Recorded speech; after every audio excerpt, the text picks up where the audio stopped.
अंदर पिछले 8 वर्ष से भारतीय जनता पार्टी सत्ता में है। प्रदेश में पिछले 3 वर्ष से भारतीय जनता पार्टी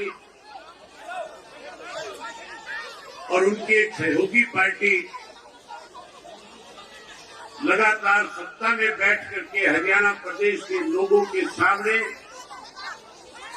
रोज नई नई दिक्कत और कठिनाई खड़ी करने जा रही है। लगभग 8 वर्ष हो गए प्रदेश में, देश में पूरा संकट छाया हुआ है, जिसके कारण लगातार संविधान और प्रजातंत्र के ऊपर कुठाराघात किया जा रहा है। साथियों, किस तरह से लगातार 1 वर्ष तक किसान आंदोलन के दौरान आप लोगों ने एक लंबी लड़ाई लड़ने का काम किया था। हरियाणा के, पंजाब के, उत्तर प्रदेश के, राजस्थान के,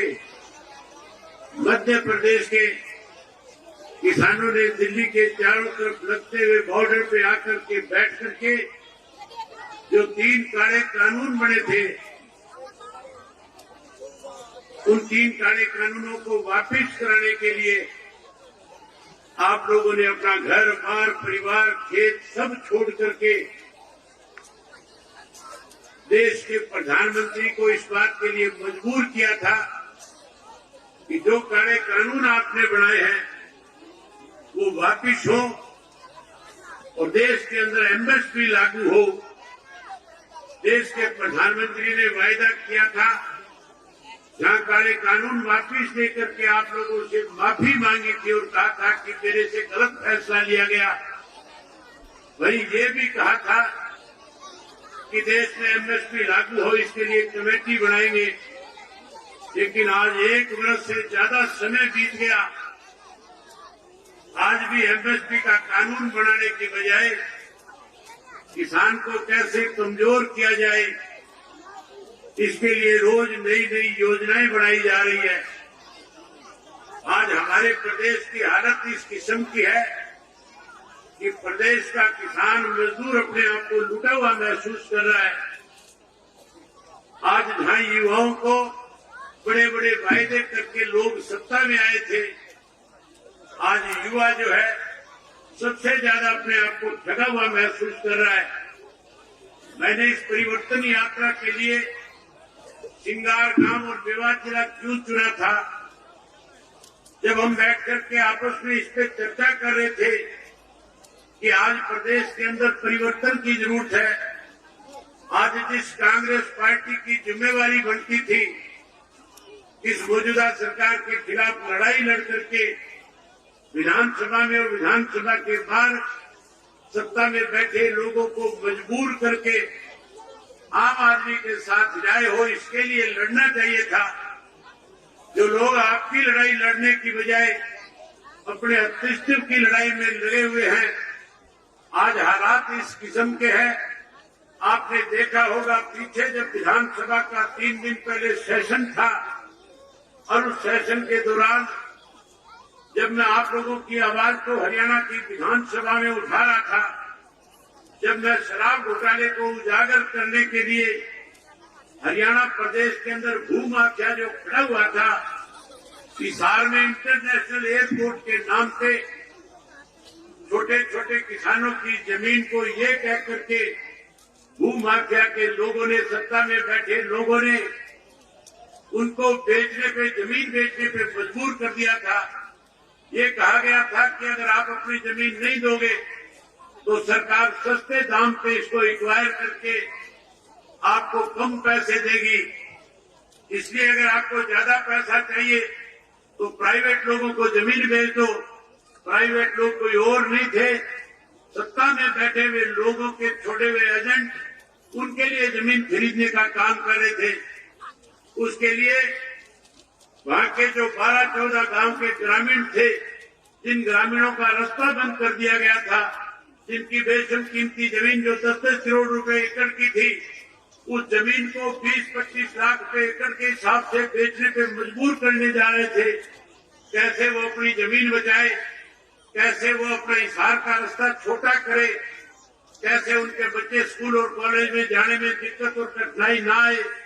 उसके लिए जब संघर्ष कर रहे थे, लड़ाई लड़ रहे थे, इकट्ठा होकर के सरकार को इस बात के लिए मजबूर कर रहे थे कि आप अपने वायदे को पूरा करें और वायदा पूरा करके हमें सुविधा प्रदान करने का काम करें, तो सत्ता में बैठे लोगों ने उनके रास्ते बंद करके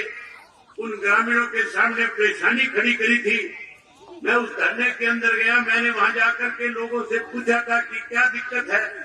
ग्रामीणों ने खुल करके बताया कि सरकार में बैठे लोगों ने वायदा किया था कि एयरपोर्ट के साथ से रास्ता देंगे, हमें रास्ता देने की बजाय हमारे रास्ते बंद करके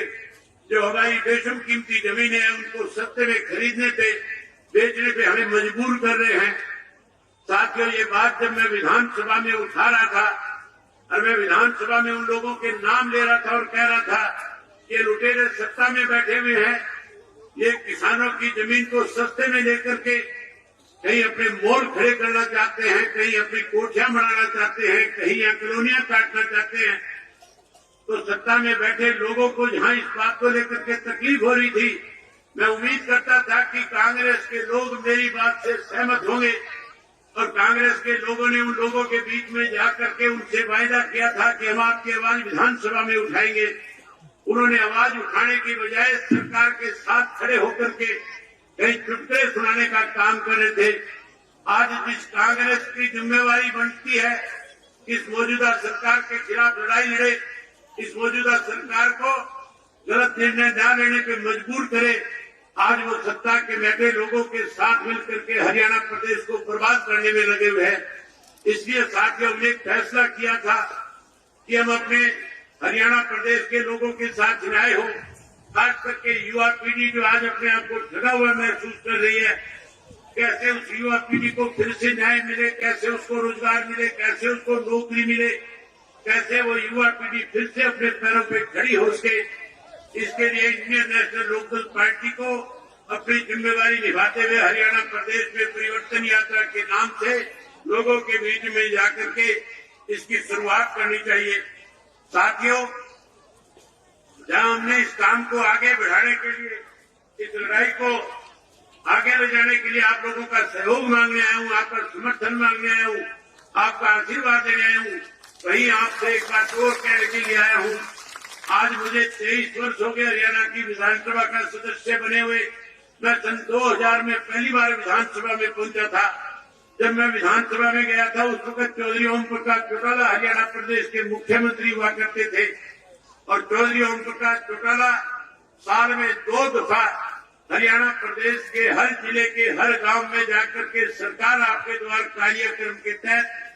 लोगों को मूलभूत सुख सुविधाएं कैसे प्रदान की जाए, वहां लोगों के बीच में बैठ करके लोगों से पूछ करके वही मौके के ऊपर लोगों की जहां समस्याओं का निदान करते थे, वही ग्रामीणांचल में बसने वाले लोगों का विकास हो सके, गांव के लोगों को ज्यादा से ज्यादा सुख सुविधा मिले। इसके लिए सरकार आपके द्वार कार्यक्रम के तहत जो डिमांड गांव के लोग किया करते थे, उस डिमांड को मौके के ऊपर उसी वक्त पूरा कर दिया जाता था। मुझे अच्छी तरह से याद है, दूर से उस वक्त में कांग्रेस का विधायक जाकिर हुसैन हुआ करता था और चौटाला साहब जब चंडीगढ़ से चलते थे उससे पहले जाकिर को फोन करके कहते थे कि जाकिर मैं नूह में आ रहा हूँ, तेरे इलाके के लोगों की कोई भी समस्या है, तेरे पंचायत में किसी भी तरह की कोई मूलभूत सुविधा की कमी है, आज तुम आ जाना और वहाँ सारी पंचायतों को बुला लेना, जो जो दिक्कतें और कठिनाई होगी मौके पे उनको पूरा करने का काम करूंगा। उस वक्त जहाँ मेवात को पिछड़ा हुआ इलाका कहा जाता था, चौधरी ओम प्रकाश चौटाला जी ने मुख्यमंत्री रहते हुए अनेक दफा आपके यहाँ सरकार आपके द्वार कार्यक्रम के तहत एक गांव में आकर के जहाँ पीने के पानी की सुविधाएं प्रदान करी थी, जहाँ नहरी पानी ला करके दिया था, जहाँ आपके गांव के विकास के लिए करोड़ों करोड़ों रुपए दिए थे, जहाँ मेवात को जहाँ पिछड़ा कहा जाता जिसमें मेवात को अग्रणीय बनाने का काम किया था। आज फिर मैं लगातार कांग्रेस और बीजेपी के शासनकाल के अंदर जो मेवात से चुने हुए व्यक्ति जो जाते हैं वो हमेशा एक ही बात कहते हैं कि हमारे मेवात के साथ भेदभाव किया जा रहा है, मेवात को और ज्यादा पिछड़ा बढ़ाया जा रहा है। मैं आप लोगों से एक वायदा करने के लिए आया हूँ साथियों, अगर आप इस परिवर्तन में अपनी बड़ी भूमिका निभाने का काम करोगे, अगर आप परिवर्तन में आने में पहल करने का काम करोगे, जैसे पहले आपके इस मेवात से 3 के 3 विधानसभा क्षेत्रों से इंडियन नेशनल लोकदल पार्टी के विधायकों को आप चुन करके भेजा करते थे, अगली बार विधानसभा के चुनाव में फिर से 3 के 3 विधायक अगर चुन करके देने का काम करोगे तो मेवात को जहाँ लोग पिछड़ा मानते हैं, मैं आपसे वायदा करके जाता हूँ, इंडियन नेशनल लोकदल पार्टी के सत्ता में आने के बाद जहाँ आपका पिछड़ापन दूर करेंगे, वही मेवात को गुड़गांव की तर्ज के ऊपर मेवात को भी एक अग्रणीय डिस्ट्रिक्ट बनाने का काम करेंगे, जहाँ लोग दूर दूर से चल करके आकर के देख करके जाएंगे। ये वही मेवात है जिसे पिछड़ा कहा जाता था, जहाँ मेवात के अंदर अच्छे से अच्छी सुख सुविधाएं आपको प्रदान करेंगे, वहीं पढ़े लिखे नौजवान बच्चों को रोजगार देने का काम करेंगे, स्कूल और कॉलेज बनाने का काम करेंगे, यूनिवर्सिटीज और मेडिकल कॉलेज बनाने का काम करेंगे। आज तो केवल घोषणाएं की जाती है, लेकिन साथियों केवल घोषणाओं से नहीं, बल्कि हम लोग जो वायदा आपसे करके जाएंगे उस वायदे को पूरा करने का काम करेंगे। मैं साथियों लंबा चौड़ा आपके बीच में भाषण न देने की बजाय, क्योंकि जुम्मे की नमाज का समय होने वाला है और चौधरी ओम प्रकाश चौटाला जी जो सदा आपके बीच में रहे हैं, जिनका आपका बहुत लंबा एक रिश्ता रहा है, आपने हमेशा चौधरी ओम प्रकाश चौटाला जी को ताकत देने का काम किया है। जो चौधरी ओम प्रकाश चौटाला जी ने आपसे कहा, आपने हमेशा उसमें फूल चढ़ाने का काम किया है। मैं आदरणीय चौधरी ओम प्रकाश चौटाला जी से निवेदन करना चाहूंगा कि वो स्वयं आए और आकर के मेवात की जनता के साथ रूबरू होकर के मेवात की जनता के साथ बातचीत करें और आज की इस परिवर्तन यात्रा में